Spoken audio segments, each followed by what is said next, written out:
Imagine standing on a stage in front of hundreds of people, including some of the most prestigious academic minds in the country, and realizing that the certified genius everyone expected to win was actually a fraud who had been stealing my work for years.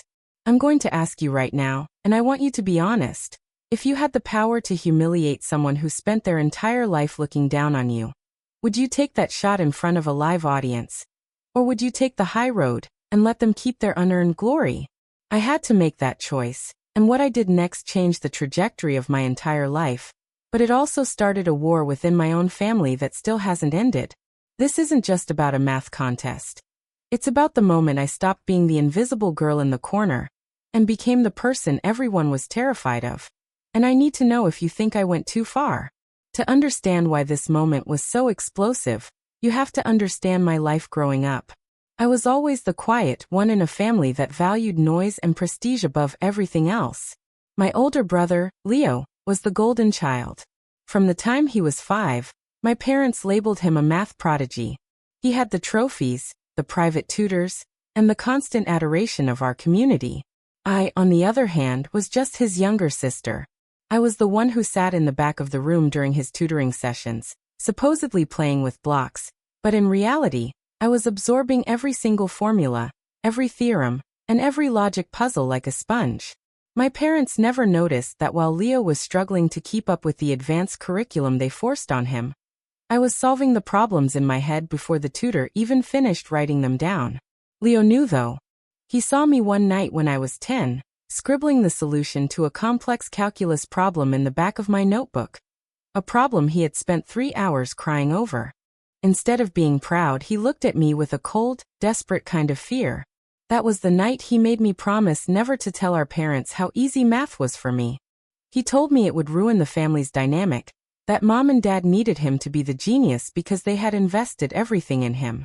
Being young and wanting my brother's love, I agreed. For years, I stayed in his shadow. I intentionally failed tests, I acted confused during dinner table discussions about science and logic, and I watched as Leo took credit for ideas that actually came from me during our late-night study sessions.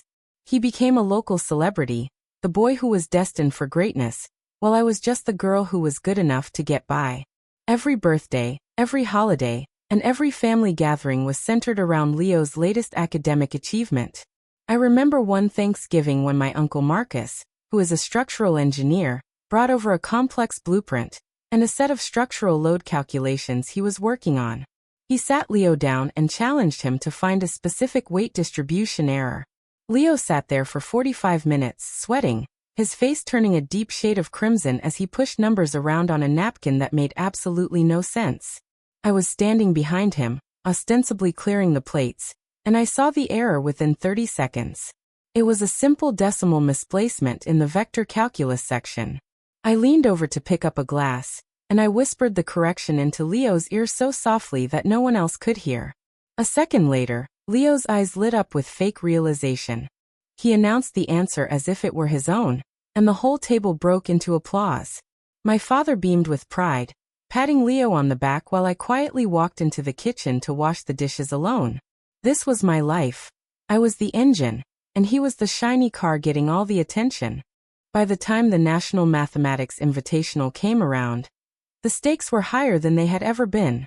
This wasn't just a trophy, it was a full-ride scholarship to any university in the country, and a guaranteed internship with a top-tier research firm. My parents had already planned the celebration party for Leo before he even registered. They didn't even realize I had entered the competition myself, until the confirmation letter arrived in the mail. My mother laughed when she saw it, saying it was cute, that I wanted to support my brother by participating in the lower brackets. She didn't realize there were no brackets, it was an open field, and I was competing directly against Leo.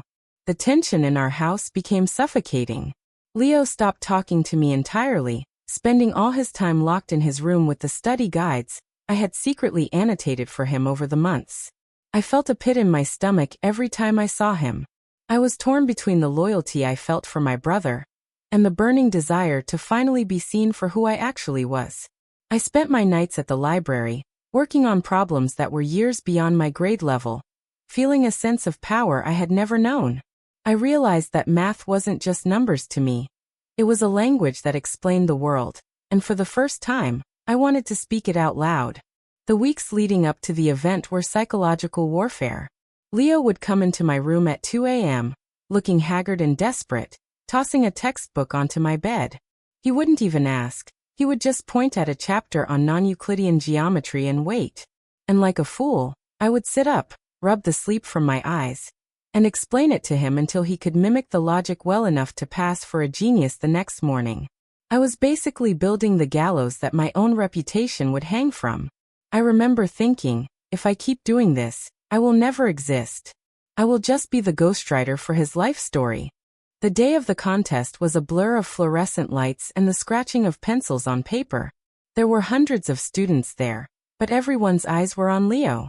He had the swagger of a champion, wearing his school blazer and smiling for the cameras. I was wearing an oversized hoodie, trying to blend into the background as usual.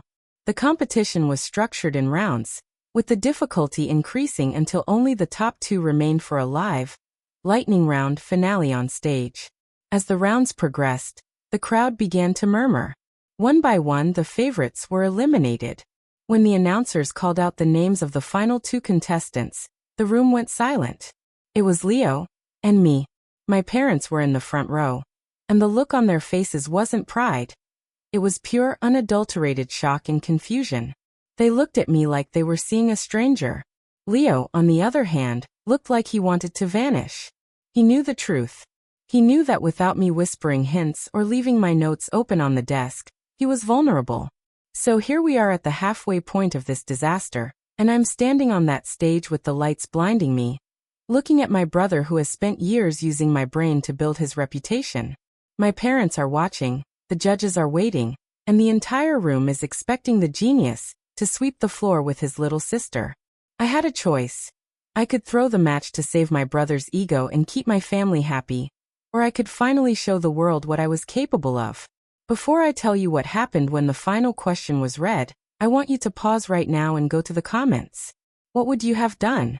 Would you protect your sibling even if they had been a fraud? Or would you take the win you actually earned? The air on the stage felt like it was vibrating. The head judge stepped up to the microphone and announced that the final round would consist of 3 problems.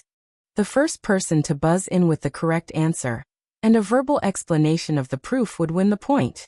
The first problem appeared on the massive digital screen behind us. It was a multi-layered differential equation that would normally take a graduate student 10 minutes to solve. I didn't even reach for my scratch paper.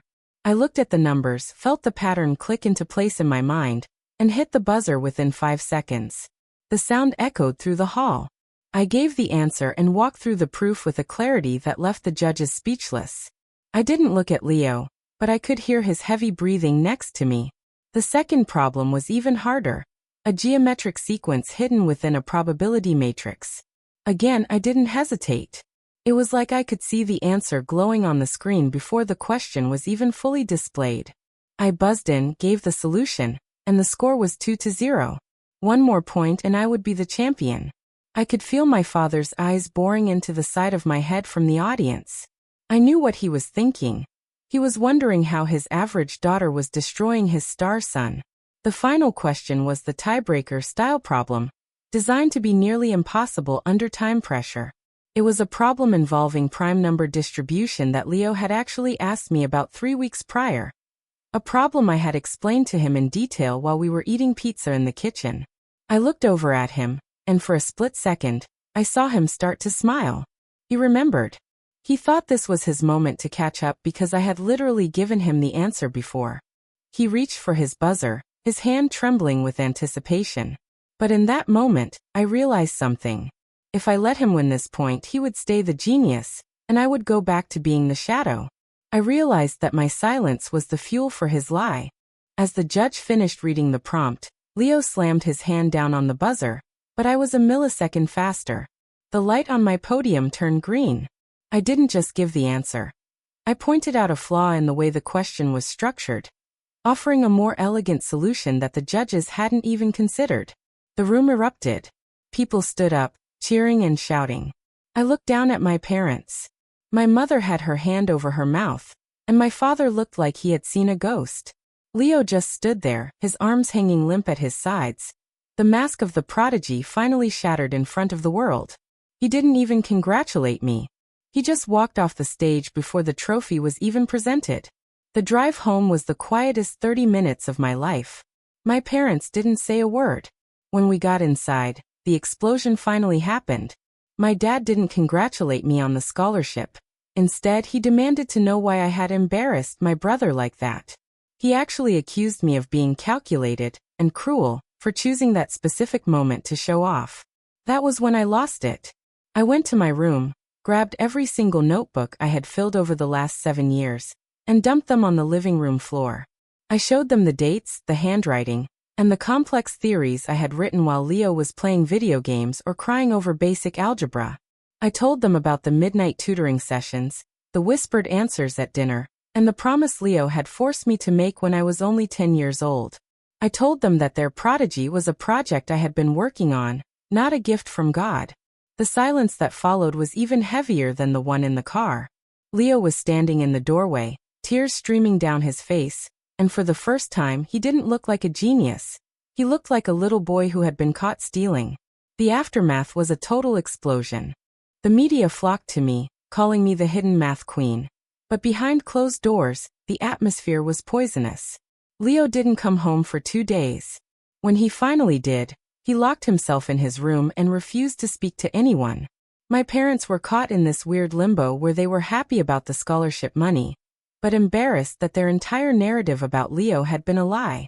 They actually had the nerve to ask me why I didn't warn them I was that good.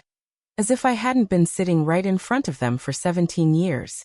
They tried to suggest that maybe I should share the credit, or tell the reporters that Leo and I worked together on my theories. I flatly refused. I told them that the truth was the only thing that mattered now. Our family dynamic is broken, but for the first time in my life, I'm not lying to make someone else look better. Leo ended up turning down his college offers because he knew he couldn't survive the first semester without me there to do the work. He's currently working a retail job and taking a gap year to find himself, which is really just code for learning how to live without a crutch. My parents still treat me with a sort of cold distance, as if they're afraid of what else I might be hiding. But I'm currently at my dream university on a full scholarship, surrounded by people who value me for my mind, not for how I can make them look. I realize that you can't build a life on someone else's foundation, and you shouldn't have to set yourself on fire just to keep someone else warm. Looking back, I don't regret a single thing. Standing up for yourself isn't always pretty, and it often comes with a cost that hurts, but living a lie is far more expensive in the long run. The war in my family might never end, and I might always be the villain in my parents' story, but I am finally the hero in my own. If you've ever been the person in the shadow, or if you've ever had someone take credit for your hard work, I hope this story gives you the strength to step into the light, even if it causes a little chaos.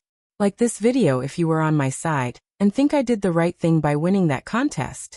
Subscribe to the channel for more stories about people finally getting the credit they deserve, and standing up to those who try to hold them down. Share your final thoughts on this whole mess in the comments section.